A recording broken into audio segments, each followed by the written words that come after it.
Good evening. Welcome to the Strategic Planning Committee meeting. I'm Barbara Blake. I'm the chair of this committee. If we could introduce ourselves, please, starting with the vice chair and then going around the table. Treasurer Vice Chair. Councillor John Bevan. Lester Buxton, Croucham Ward. Dunstall, Stroud Greenwood. Cathy Brennan, Muswell Hill Ward. Mark White, Tottenham Central. And then the officers present, starting. I'll start. Rob Szosowski, Assistant Director for Planning, Building Standards and Sustainability. Justin Farley, Legal Officer. Bryce Tubble, Interim Head of Planning Policy, Transport and Infrastructure. Bob McIver, Head of Building Control. Oliver Knocker, Head of Development Management and Planning Enforcement. Thank you. So item 1, filming at meetings. Can you note the 2 paragraphs on the filming at meetings, please? Item 2, we have apologies from absence have been received from Councillor Corley Harrison. And if you can't hear me, if my voice dips, then just give me a shout. Item 3, do members have any declarations of interest? Okay, there are item 4, there are no items of urgent business. And item 5, deputations, petitions, presentations, questions. We've received none. So we're on to item 6, which is the minutes of the meeting on the 20th of October 2022. And we have done an addendum, which is the actions arising from the minutes, which is on that sheet there. So are the minutes, please? Thank you. Just meeting, I was absent or sick because they had another meeting on that night. Can't hear what you're saying. I said that I, Mark, not being here, but I couldn't have been here because they had another meeting. Or the other room.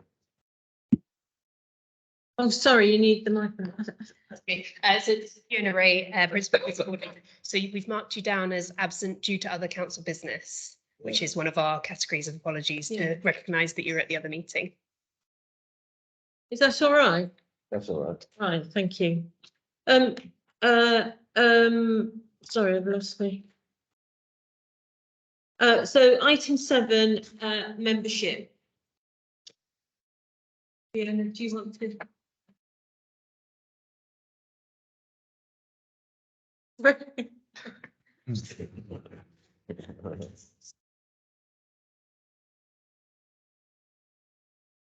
So Fiona Ray, Principal Committee Coordinator. So the committee's just asked to note that following the decision of full council on the 13th of February, Councillor Cathy Brennan's now a member of the Strategic Planning Committee in place of Councillor Vonsay. In accordance with this committee's decision at its meeting on the 23rd of May 2022, that membership change will also apply to the planning subcommittee, and that's just for this committee to note. Okay, is that noted?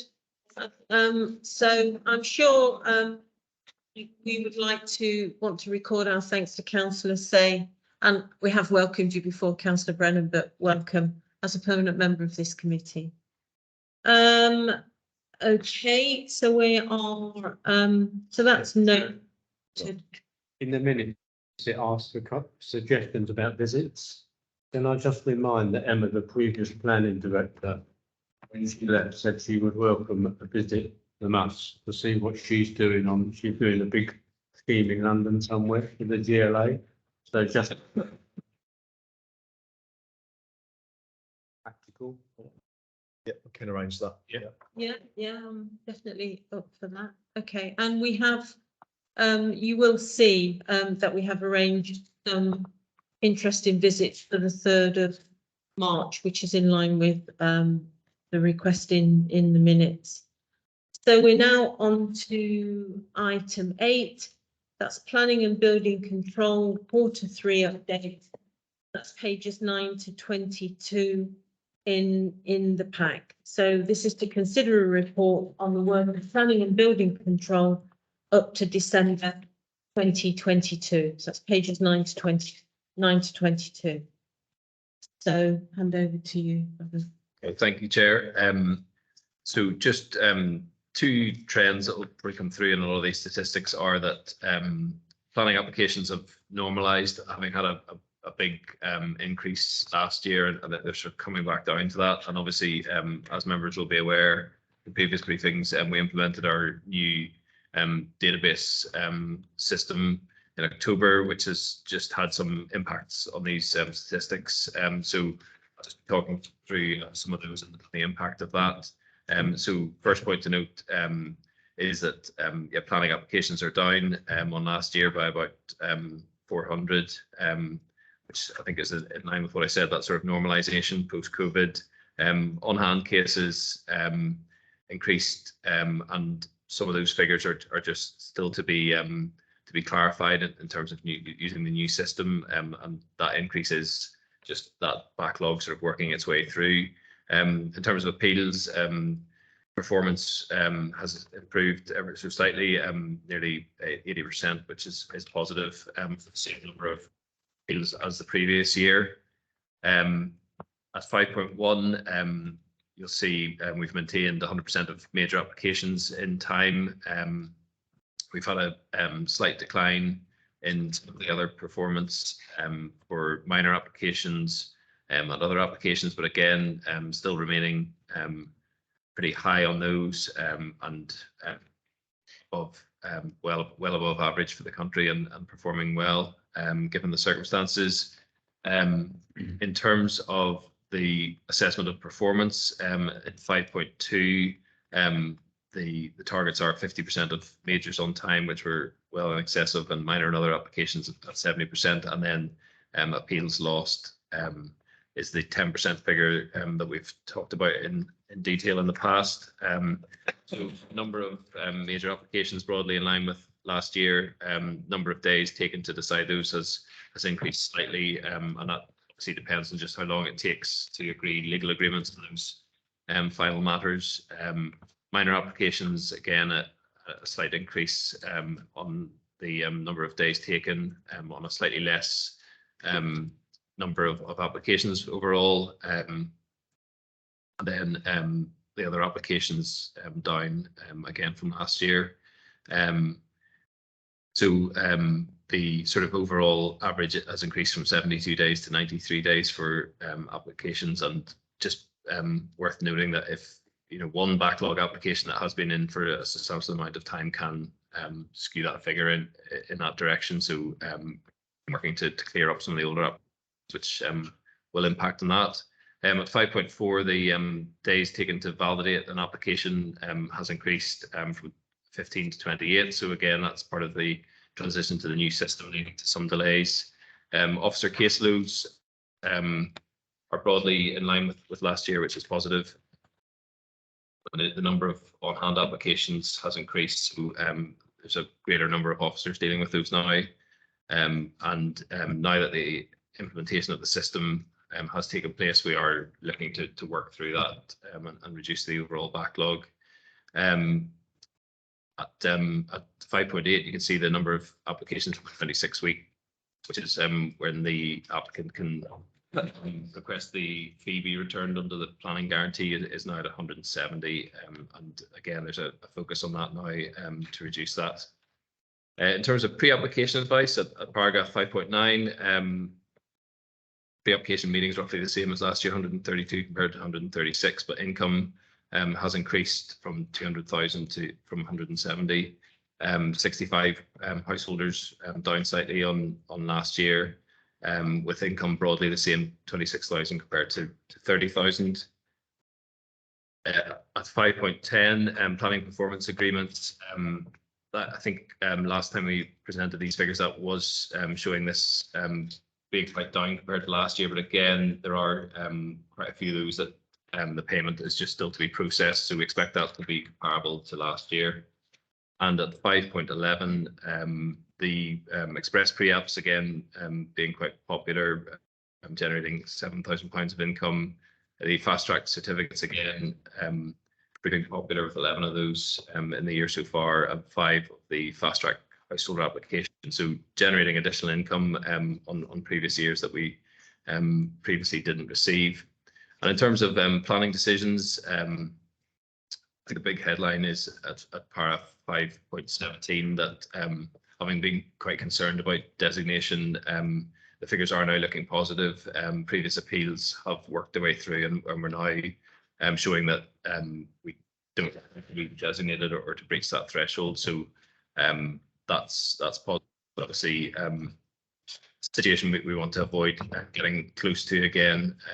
So we'll just have to be careful on that. And the previous appeal decisions that were steering us close to that destination are in the addendum as requested. And then moving on to planning enforcement.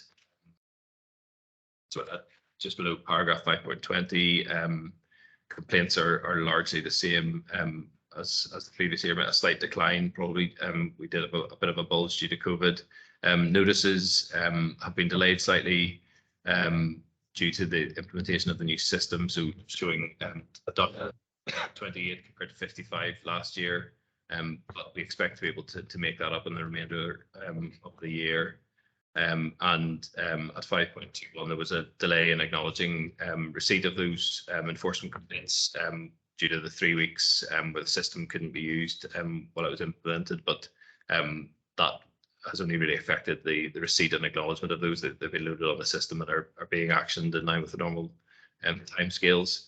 And then just at 5.24, we've begun to backfill the team manager as old position, having appointed Abby into the permanent team manager role, so that the team sort of balancing out again and getting back to normal. And as Councillor Bevan touched on earlier, at 5.25, we've looked at potential site visits and training, and viability obviously is a key one that we'll be looking to set up shortly. And we've got the visit to the Argent related developments in Tottenham Hales scheduled after committee site visits on the 3rd of March. And we're looking at other options, which could include the Tottenham Hotspur Stadium, some recently completed council housing projects, and we're going to take on board the option of the visit to Luke Common and any other suggestions. And then just to note at 5.27, some of the changes we've made since the implementation of the new planning system. So there has been feedback on the portal, and we've worked hard to address that. So the advanced search options are much more logical in terms of the results they produce. Clearer search results displays with key information like the status of an application and some of the key dates that people wanted to see.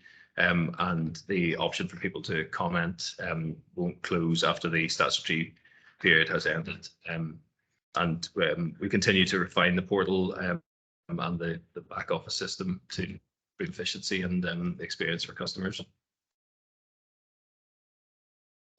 Any question, Councillor White? Chair, I don't know if I can be heard by the microphone, so feel free to rephrase the question and your answer if necessary. I think we're going to move Or I can just stand up. phone down to you. Yeah, no, thanks for that report. Just, you mentioned that the move to the new system had kind of negatively affected some of the performance figures. I'm just wondering how long you anticipate it will take for that performance to normalise once the new system's fully up and running, and yeah, just how long it's going to take to normalise those figures. Yeah, that's a good question. We hope to have a Good microphone. with statistics sort of being measured from financial year to financial year, we're going to have a big push in the next month to get back on top of things. We've continued that extra resource that we had in place to implement the system. So we've kept that on and are using that to work on this. So the aim is by the end of March to be back on top of that and hopefully in a better position in terms of some of the backlog applications. Councillor Rice? Yeah, thanks. Could you say how many planning officers there are there? And are they sufficient for this task? Because you seem to be saying because lack of officers, that some of these figures have gone the other way. And I just wondered whether you had enough people employed to do the job, and if you didn't, then perhaps you might want to speak to HR and see what they can do about it. In terms of appeals in respect of big projects, it appears that that figure is holding up. And I just wonder whether that has something to do with the visits to the site before planning meetings. I know years ago we simply turn up at a planning meeting without seeing the site. But nowadays we tend to see the site and then turn up at a meeting. So at least people got a clear idea of what's being proposed. Comment on any of that. In terms of planning officers, I think the statistic at 5.6 is Sorry, what did you say? at paragraph 5.6, the caseloads, which, you know, are broadly the same as the previous year, I think indicates that, you know, we do have the right level of staff to work through that. You know, resources are tight and limited, but you know, we manage that, and that's why there's 10 planning officers working on the sort of smaller applications and the bigger ones. So you know, when you spread that across that number, it brings that to, you know, to roughly. That's sufficient. It is the process, the applications, yeah. And as I say, we have one extra to allow us to work through the backlog, you know, on what we would have had last year. So we do feel that that it is about right. You know, they're working hard and stretched, but yeah, I think about right. And in terms of the major applications figure,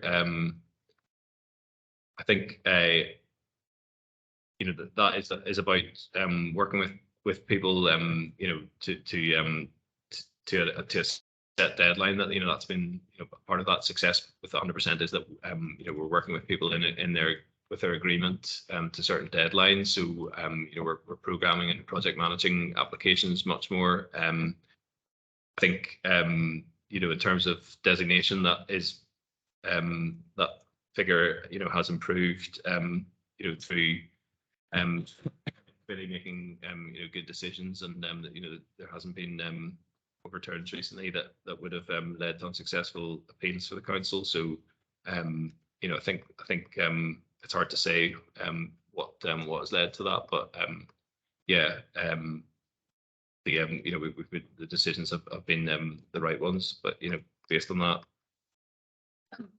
Well, I certainly think that the site visits are really very helpful. So I agree with you, Councillor Rice, about that. So, Councillor Dunstall. You mentioned on 5.4 that it's important to note that sometimes the figures can be skewed by the case that's being delayed or whatever. Just I'm wondering, is that the case on this delay, or is it what the numbers are? Maybe you don't have it. That'd be useful to know. Because in one case, it's probably on the patients, then that is very good. Just with generic. Yeah. Yeah. Well, I'm mindful of, you know, there was a recent case that we determined that, you know, had been in for a very long time. Partly it was a LinkedIn enforcement case, and you know, there's a sensitivity around COVID and someone's business. So you know, things like that have been held up, and we're now getting time to work through that. So something like that really sends those figures way off what the sort of normal determination would be. So you know, I know of enough examples of that, of people getting time now to come back to some of those and clearing them, that I think that probably is what's led to that. Is it the most useful metric to determine each time we come back here? Yeah. It's skewed, and come back to us that it's skewed because of the case. Yeah, it's a good question. You know, I suppose we also should be able to measure the most common determination period, which will usually be the 56-day target. I think we're always working to get to a place where the backlog is gone, and you know, the figures then do reflect the sort of day work of what people experience on every application. So I think it's good to continue to report that, and you know, we'll continue to work to get some of those older cases cleared, and then you know, you should be able to trust those figures a bit better. Can I just come in on this point? Yeah, sure. Just Round, sure. apologies. So in 5.4, the word that's used is average, but there are different types of averages. Yes. I think what you're talking about is the mid skewed by one. Yes. Yeah. Extreme. Yeah. Whereas if you mention, maybe you could use the median or be clear about what statistical average you're using. That might be more helpful. Yes, definitely. Yeah. Yeah. If members are interested, yeah, we can certainly run some of those numbers and at the next report. Yeah, I mean, on a similar point, it's so for a planning application, what is the minimum amount of time that we would expect it to kind of go from the application through the through any statutory consultation, and yeah, what? So I think this is the final bullet point of the average time is 72 days. Is that from the start of the person putting in the application and then going through consultation, taking consultation in? What's the minimum amount of days that we would expect from that? Yeah, so the statutory target is 56 days, which is 8 weeks. So you know, if your average is above that, then you know, it shows that there's stuff happening outside of that period. You know, as I say, a few can then sort of send that off, but that is from the date it's valid, which means we've got all the plans, we've got the fee, and all the information we need to when we determine it. So there can be you know, planning applications submitted without the plans, and that you'll build that time into those statistics, because that's sort of it's within the applicant's control rather than within the planning authority's control to determine a planning application. The quickest you can do an application would be the end of the consultation period, which is 21 days. So you know, the fast track applications are aiming to get done within that week after consultation ends. So yeah, I think you'd sort of be hoping for an average in the 50s probably, because that reflects, you know, there will be some outliers, but the majority are within that time. So yeah, I think with some more statistics, we can give you a clearer picture of what's actually happening with experience. And the fast track is only that they're skipping to the front of the queue, not anything else. Yes, yeah. So they just get a quicker decision, yeah.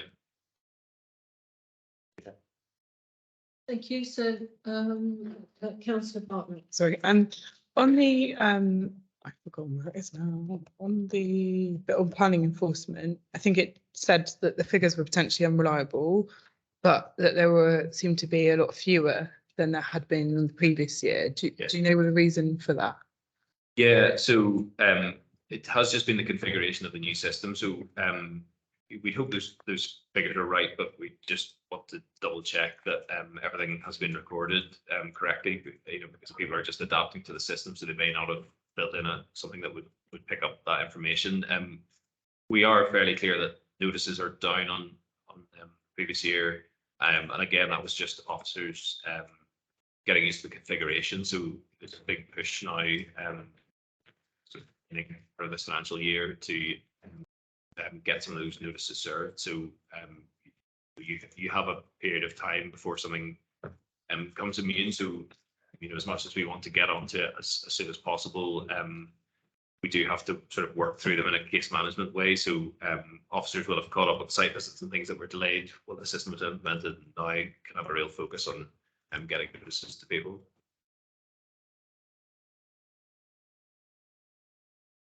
Any more questions? Oh, okay, all right. So committee's asked to note this report. Is the report noted?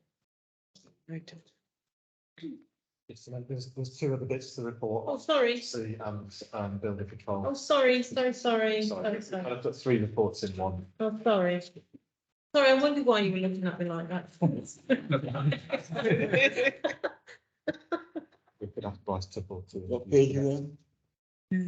Oh, okay, all right, thank you. So, Bryce, if you can. Yeah, thank you. So on page 15 of your pack, we've just got a brief update in relation to the new local plan. Some key things to note around the evidence base to the plan and how that's being taken forward with some new work around energy efficient buildings, some new work around tall buildings in the form of a tall building study, and we've also just commissioned a consultant to deliver an infrastructure delivery plan to support that plan. So really the key work streams at the moment are finalising the evidence base and drafting the local plan. And as part of drafting the local plan, the focus is on embedding placemaking, which we've discussed at some length already with the new local plan member working group. And then just to note that there was a consultation launched in December on some reforms to national planning policy, and there is a subsequent item tonight on that where I'll give you a bit more detail on that. Any questions? Councillor Bevan. Does the local plan take responsibility for the fact now that no building should be demolished unless it's not possible to refurbish them because of the life cycle and the carbon issues, that basically you shouldn't be demolishing buildings unless it's the only thing left to do? Does that come into the local plan or is that somewhere else? It does come into the local plan. We cannot require that buildings aren't demolished, but we are seeking to do as much as we can to incentivise sustainable development, and certainly we are looking at much more robust policies around securing the most sustainable form of development on site, taking into account things like carbon life cycles.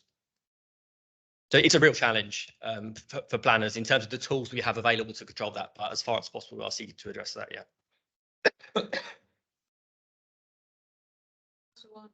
Thank you. Sorry, this is more a question for you, Chair, than right. I just note that it says that the agreement of this body will be sought, for the Strategic Planning Committee will be sought, but there isn't actually a meeting in the diary. Are we therefore planning to schedule a special meeting just for this, for the local plan? But presumably we're waiting to know when that meeting, then when the local plan will be ready, but in order to schedule that meeting, is that right? The answer is yes. Yeah, we can schedule a special meeting. So once we've worked out the timescales a bit more precisely, if needed, there will be a special meeting scheduled. Great. So I think it's partly linked to the new local member working group and our ability to take that forward at a pace which you're comfortable with, so we get the necessary input and engagement, and that will in turn dictate when we bring it to the formal committee. Councillor. Great, thanks very much. No, it's just because I'm conscious that it's often difficult to find that time in the diary for those meetings, and seeing that there isn't one in the diary currently, just raise that. Thank you. So. Building control. Yep. Bob McCarthy. Thank you, Chair. In the report, similar to colleagues in development management, we've streamlined it so it just shows 5 years later rather than 7 or 8 last time up. Applications, again, similar to development management, are on the low side this year. That's across the piece. And what we're also experiencing is a drop in market share, which identified to the committee at the last meeting. That was due to regulation change in June, where we got inundated with control notices. Fees, whilst showing quite low, some of that is due to limited invoicing that we've had over the last 3 months due to the new system, and we're rapidly catching up. So they will be round about the same as last year. I fully expect them to fully recover. Dangerous structures continue at a pace. We're already at 159 for the year to the end of December, and they've been coming into compliance since. You may have seen, yeah, fresh yet, but there was some in the last weekend. We've got resolved, and you see scaffolding erected in Topsfield Parade. Yeah, what's going on? Sorry. Dangerous structures in Crouch End. And we've instigated scaffold going up, and we will be potentially serving dangerous structure and those owners of those properties to make sure they do what we require, which is get a full survey done of those properties off the scaffold, with recommendations by a competent person as to what the repairs should be. We then come on to the Building and Fire Safety Act. If you remember the last meeting, I gave quite a lot of detail on that. That still continues to go through Parliament. We still haven't got secondary legislation yet. There's been a lot of consultation, and the secondary legislation is imminent because they are still full steam ahead for an October start. So watch this space. And then we're also been talking to DLUC, the department, over the proposed building safety levy, which they're proposing local authority building control collects on their behalf. So we're in discussions at a very early stage on that. So hopefully we can influence what comes out of that. And then the pretty much the last item is around single staircases in high-rise buildings. I think members are aware of what's been happening with regard to this. It started sort of summer last year with, again, DLUC papers on single staircase buildings, which we brought to last meeting of this committee. And then this moved on at pace in December when the National Fire Chiefs Council issued a statement saying that their view was single staircase buildings should be 18 metres and above, because there was no definition of very tall buildings. That then brought literally just before Christmas, 23rd of December, DLUC put a consultation paper out consulting the wider industry on the requirement of a second staircase to a residential building. And their recommendation is for 30 metres. That consultation is still live. I think it's live until first week in March. Whilst that's still live, there is also work being undertaken with the relevant British standard, and the single staircase discussion is in that committee. And it looks like they're going to follow the 30 metres. And then as recent as 2 weeks ago, the Mayor of London and GLA published their guidance for at planning stage. And they're saying with immediate effect, all planning applications which involve residential accommodation over 30 metres will need 2 staircases. I think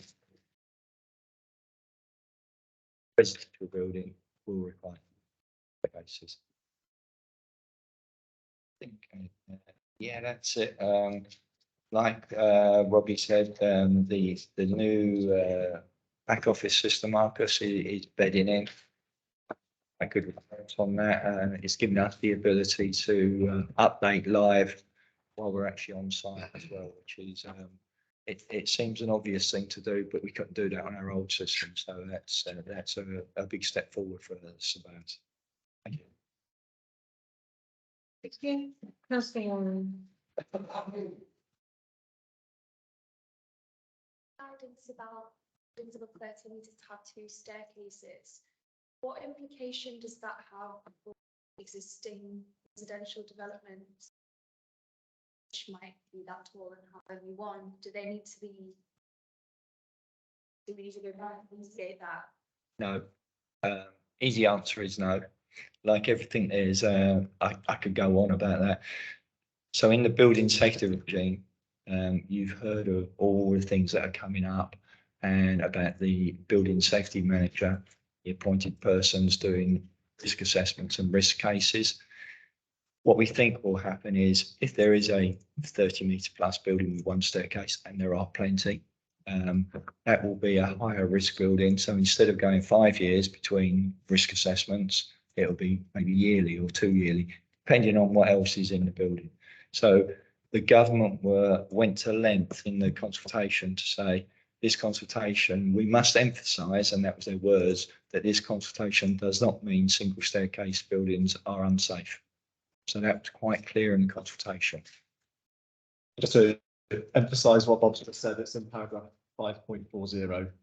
The consultation emphasises that there is no evidence that suggests the existing buildings with a single stair above the proposed threshold pose a life safety risk. So it's the quote is directly from the government there on the risk. Councillor Jones. Come to the staircase. Pardon? The lift come to the staircase.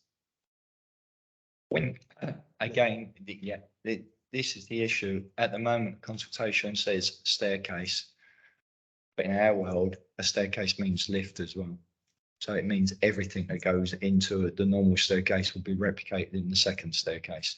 But that's not clear at the moment. That's the British standard. We'll bring that along.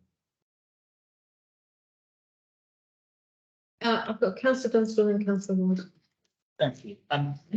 Sorry, still on staircases, building heights. Quite a big difference between 18 metres and 30 metres.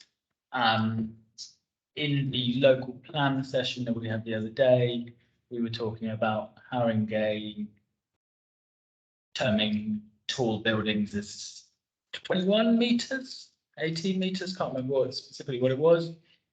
I just wonder whether or not there's consideration in here for Haringey around saying, well, look, that's fine what DLUG say, but we should be considering tall buildings in line with our local plan at this height, and therefore we expect developers to come to us with a proposal to staircases in those 18 or 21 metre buildings.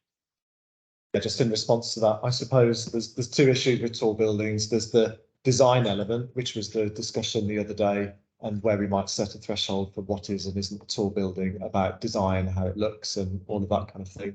And then there's the fire safety element, which there is this particular definition of particular thresholds. So we are unlikely to set a Haringey definition for fire safety purposes because we're part of London. We operate under the Greater London Authority and the London Fire Brigade. So we won't set a local approach in terms of fire safety. We will go with the strategic policy on that and the government policy ultimately. The design makes sense to have a Haringey specific approach. We could look at aligning them, but I suppose there's a big difference between what's important in terms of design and what's important in terms of fire safety.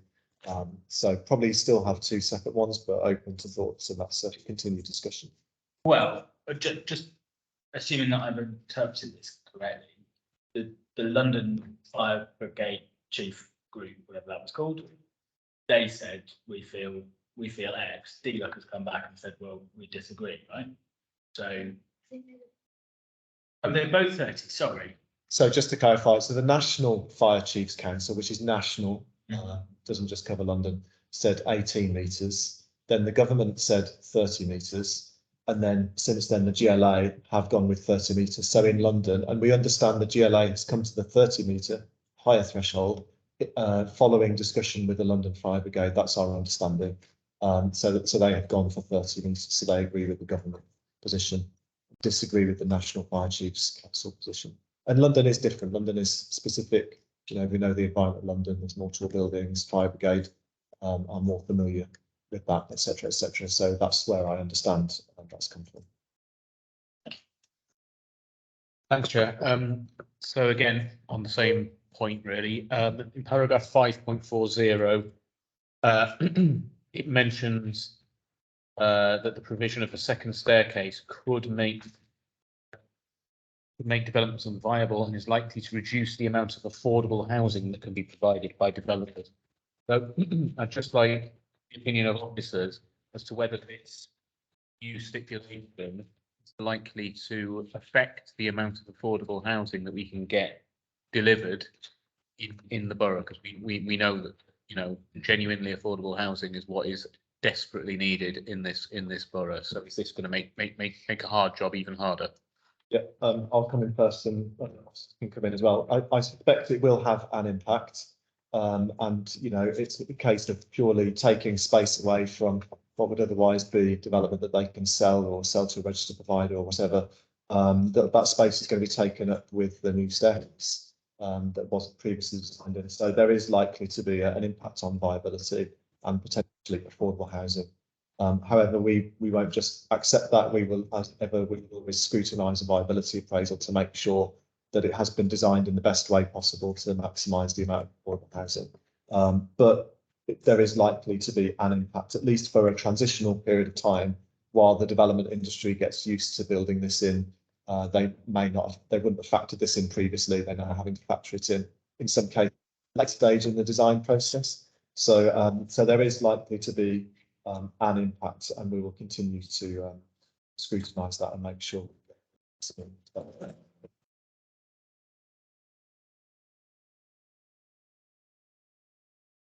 Is that something to watch for then, certainly, as things come, developments come forward?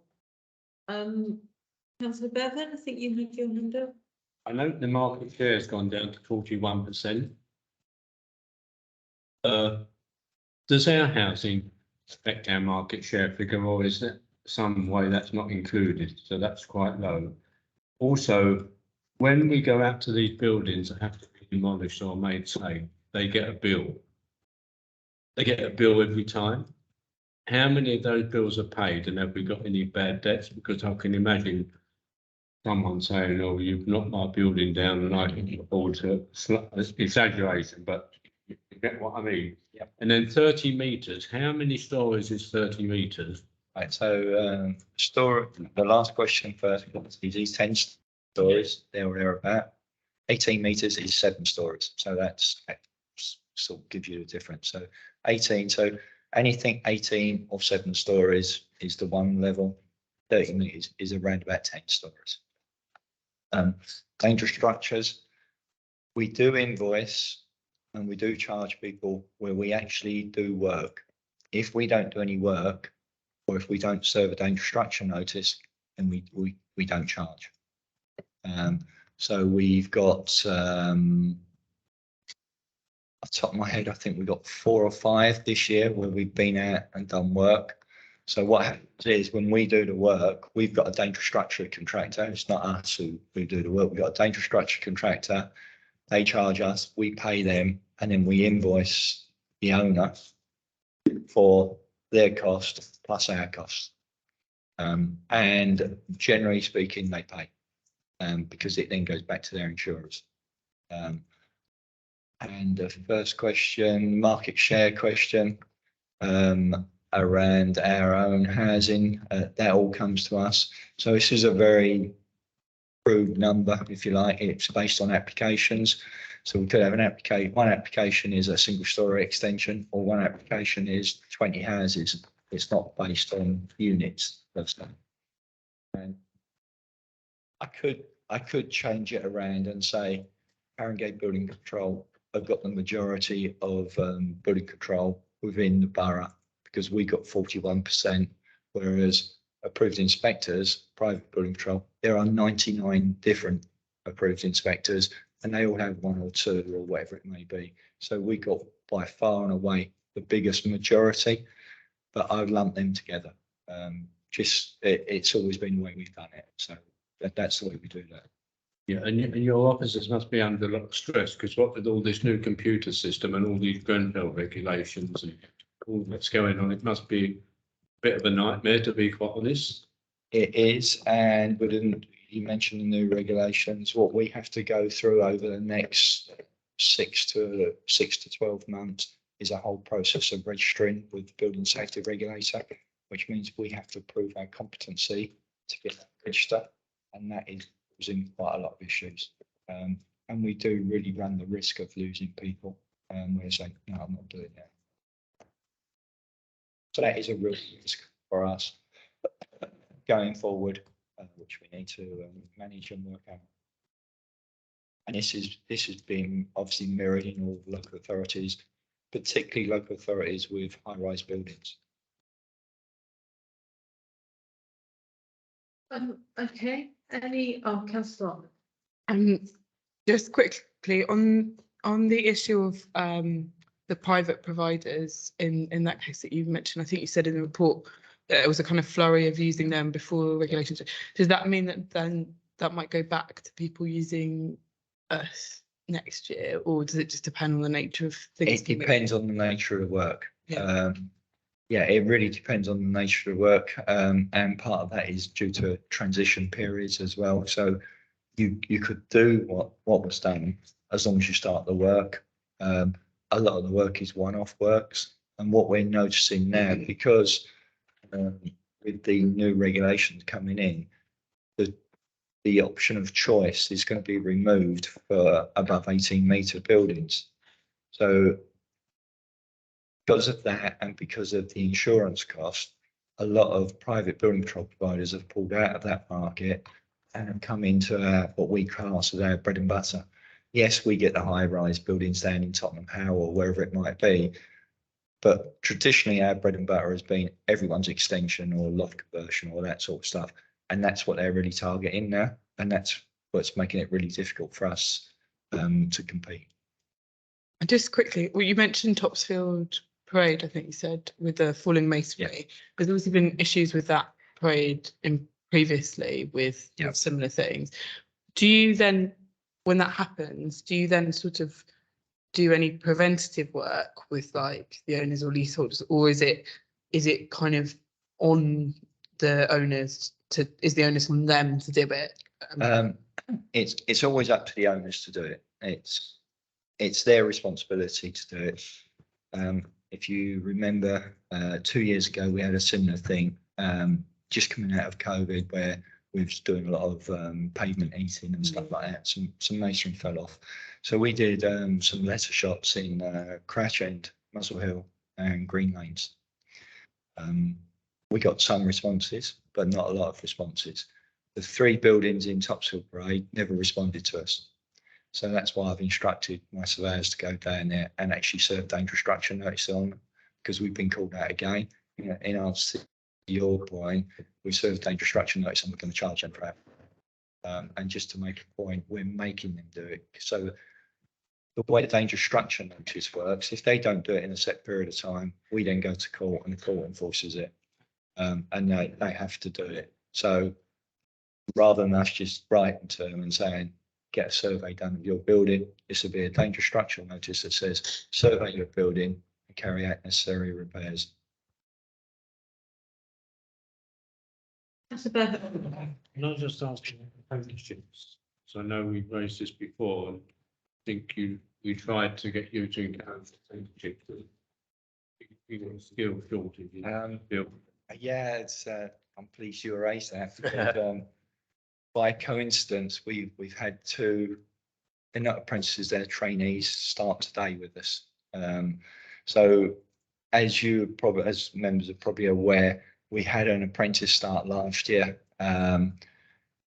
She did I think 6 months with us and then left. She got called back to her previous job where she was made redundant during COVID. After things started getting back to normal, they asked her if she wanted to go back. So she went back, so we lost our apprentice. What's happened in the interim, because of the new legislation that's coming fast as LABC, Local Authority Building Control, which is I won't say our professional organisation, but they used to act as a marketing arm for Local Authority Building Control. What they did, they applied to government for grant funding for new members, new starters, because traditionally we can't get new starters into the industry. And they are paying for these 2 trainee building control surveyors for 3 years for us. So we're getting 2 surveyors for no cost to the council, which on the cost that we was being charged for the apprentice is between 100 and 150 grand saving over the 3 years. So, and they started today. They've made a good first day impression. Fingers crossed we're keeping and we'll move forward. And the idea is that in 3 years' time, they will be surveyors who can go out and do domestic work, not the high-rise stuff, but the low-rise stuff. Okay, that's good news anyway. So I think that we're now at the end of this report. If I remember, I made this mistake last time. Me, so obviously a mistake I'm going to keep on making. Anyway, right, so the committee were asked to note this report is a report noted. Okay, thank you. So we're now on to item. Is recent government announcements planning, that's pages 23 to 28, it's no date, and it's. Yeah, I'll kick off and hand over to Bryce. Thank you, Chair. So another gift just before Christmas, in addition to fire safety single staircases guidance from the government consultation, they also started a consultation on reforms to planning policy. And that's in parallel to the levelling up and regeneration bill, which is going through Parliament at the moment. And although it's called the Levelling Up and Regeneration Bill, actually the vast majority of it is planning. So in some way it could be called the Planning Bill because there's a lot of planning stuff in there. So yeah, they launched this consultation just before Christmas. It's still out and live for consultation. So we're keen to brief you on it and get your feedback, and we can ensure that feeds into our consultation response, which we will send to the government, and it will be our cabinet member that we brief, and she sends the final response. Does it with her? So that's the general approach that we've put the key headlines in the report. So I'll just hand over to Bryce Tidball to go through some of those headlines and then hear your thoughts and ideas. Thank you, Rob. So there's two key elements to the consultation. One is around proposed changes to the National Planning Policy Framework, and these are proposed to take effect from spring, so fairly soon. That's significant because the NPPF is a material consideration in planning decisions, as you're aware, and it's also will be a key document informing the new local plan. And then the second part is around some of the government's overall planning reforms that are expected to come forward in the longer term. So in terms of changes to the NPPF, which I said are expected to come forward in the spring, there's some important ones to note around densities, discouraging densities significantly out of character with the existing area, but at the same time encouraging dense development on brownfield land where appropriate.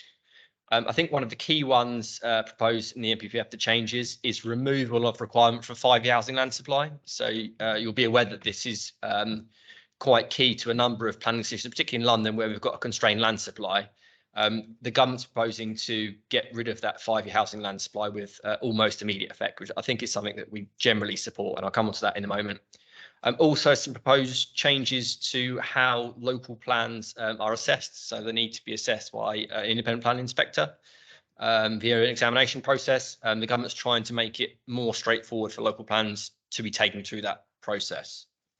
And then just a couple other to note, government in the NPPF has proposed to give more weight to the need to support energy efficiency improvements in non-domestic buildings. So particularly thinking about some of our kind of larger employment buildings where there's a lot of potential for carbon savings. And then a lot more references to the importance of high quality / good design, and particularly this notion of beauty, which the government's especially keen on. And then just in terms of longer term changes to the planning system, just the key ones I'd like to flag up are national development management policies. So you'll be aware that we have a development management policies document which sets out a range of detailed development management policies. The government's proposing that it would write national development management policies, and that these would effectively replace the need to have them in your own local plan. So the government's proposing that its own national development management policies would have kind of full weight in planning decisions and would be part of the council's development plan. I'll come on to that in a second. The government is also proposing in the longer run to replace CIL, so Community Infrastructure Levy, and Section 106 via a new infrastructure levy. So not a whole lot of detail on that at the moment, but the government says more is on the way. Rob mentioned we're putting together a comprehensive response to the consultation, so we've been drafting that in the last few weeks. A couple of key points to note in terms of what we're planning to put in that response. Support for removing the 5-year housing land supply for a variety of legitimate reasons. Some considerable concern over the national development management policies, the government proposing that these would take precedent over our own local policies, which have been through local consultation and are locally appropriate, which is of concern to us. The government's also proposing that where there are development management policies, we wouldn't be able to replicate those or amend those in our own local plan, which is of significant concern. And then just lastly to note, planning consultation, planning reform is going to be a key component of the next couple of years. We're expecting a lot more consultation on the way. I've seen speculation of up to 17 planning consultations on the way. So just say this is not the end of the process. I'm sure we'll have a number of further reports for you in due course on this. Councillor White. Thank you. Thanks for the report. Something that I noticed in this was I don't know not allowing new supplementary planning documents to be adopted, ceasing effect of existing SPDs, and enabling new supplementary plans instead, which require a formal examination. So what does that mean, for example, for I mean, we've got a number of SPDs in place in Haringey, and in particular, I'm thinking of the South Tottenham SPD, which is to do with house extensions. Presumably, that means that therefore, if this does go ahead, that we would, if we were minded to continue the policy regarding house extensions in that particular area, we would need to start the whole process again. And in the meantime, what is currently permitted there would not be permitted, and it would be, would this not cause a bit of a problem for us as a council? And similarly for any other SPDs that are in effect. I think a very valid point. I think that is something which we will put in our response, that we are opposed to. SPDs have been through a local democratic process, are reasonably justified. I don't think it's right that the government should say that all SPDs in the entire country cease to have effect by a certain date, which is what they are proposing. The logical thing to do with SPDs that we want to keep, if necessary, would be to fold them into the new local plan, which would give them more weight anyway. I'm not entirely sure of the drivers for the government getting rid of supplementary planning documents and replacing them with supplementary plans, but it's something we will monitor. And if necessary, things like the South Tottenham House Extension SPD will be folded into the new local plan. But the direction of travel is for authority-wide design codes. So ultimately, that is what we are aiming at, whether it's part of this local plan or a subsequent bit of work. But it's very resource intensive, so it may take a while. Thanks.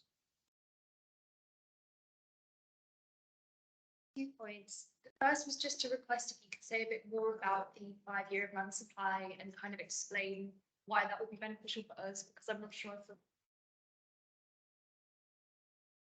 And the second point, separately, was on the kind of wider planning on proposals and the office's recommendation that we oppose the proposal about the applicant's past behaviour.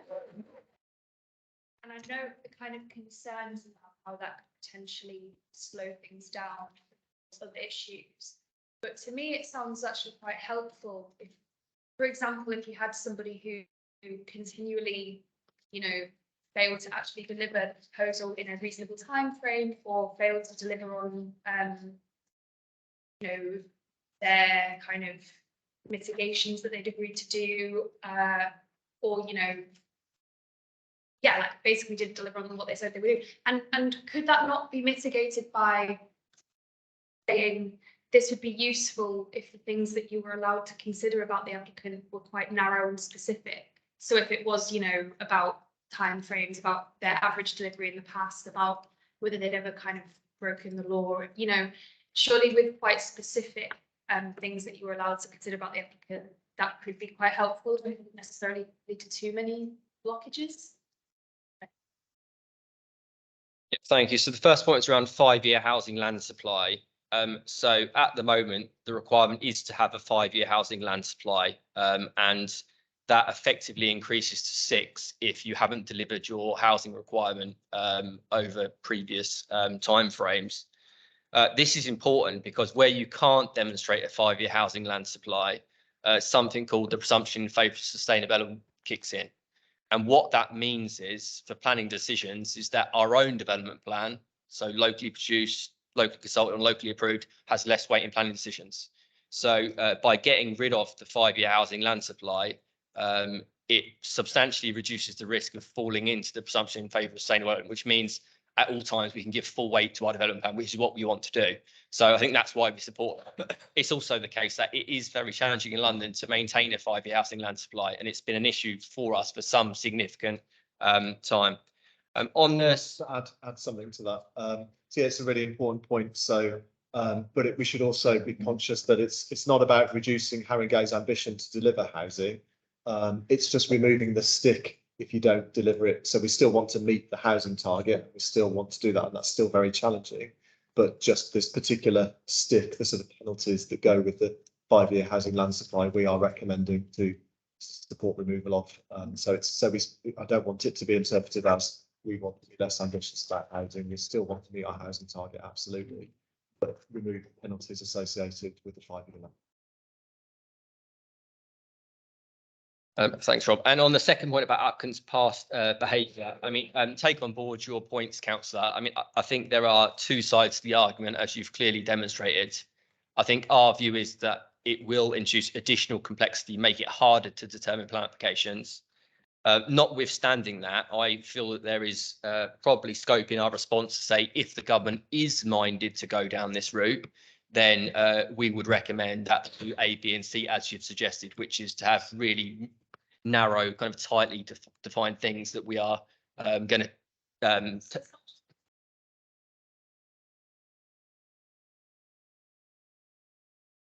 yeah, I mean, I think part of the problem with these consultations is sometimes they generate more questions than answers. So the government suggests it wants to go down this route. At the moment, we don't know anything more about that, but there are risks attached to it, which could be mitigated through the strategies you've suggested.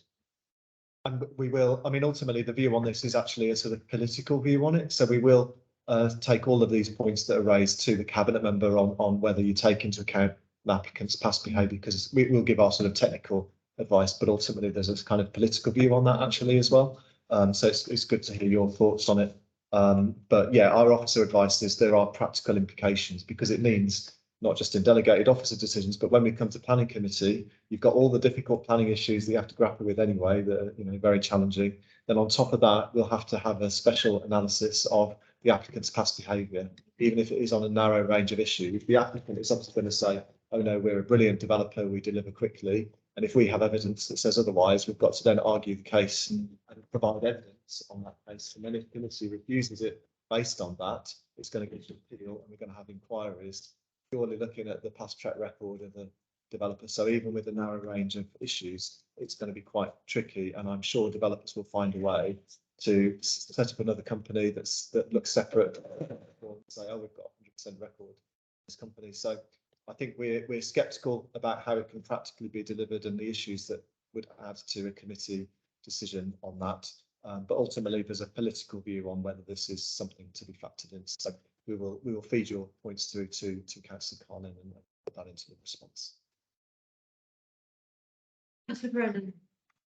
I was going to say, so with the 5-year plan, as I understand it, the bit that they're suggesting sort of getting rid of is the national 5-year plan.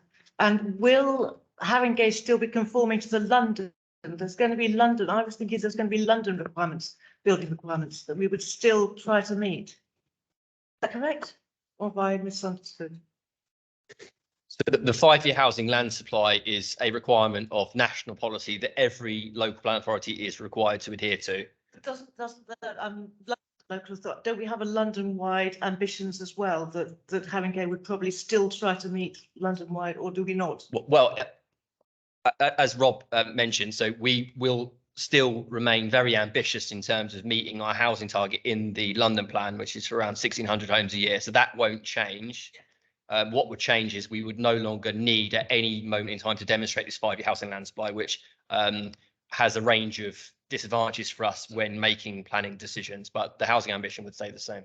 Yeah, isn't the London plan more ambitious than the national one anyway? What the the London plan, I would say, is quite ambitious in a lot of senses, certainly more so than national planning policy. That's one of the key benefits of it. National planning policy doesn't set a housing target. That is set by the London plan. I would say that the target in that is fairly ambitious already, but yeah, we certainly seek to meet that ambition. And the other thing was when you were saying that it was a political decision about whether or not developers, if I had input, then I would say that we shouldn't have, that it should be a political decision that we don't use developers as a previous record, certainly criminal record, anything like that. But I understand what you mean about setting up another company and making it like you've got a clean slate. We shouldn't be doing it. Actually, we brief. On the response. Just pause for 1 second. We've got a tree restart.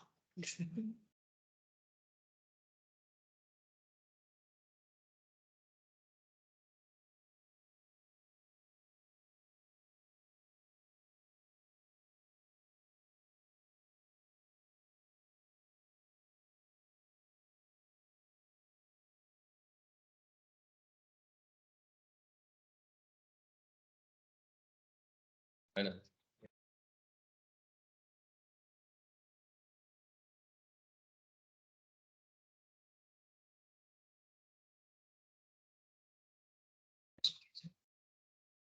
Okay, thank you. So any other questions, please?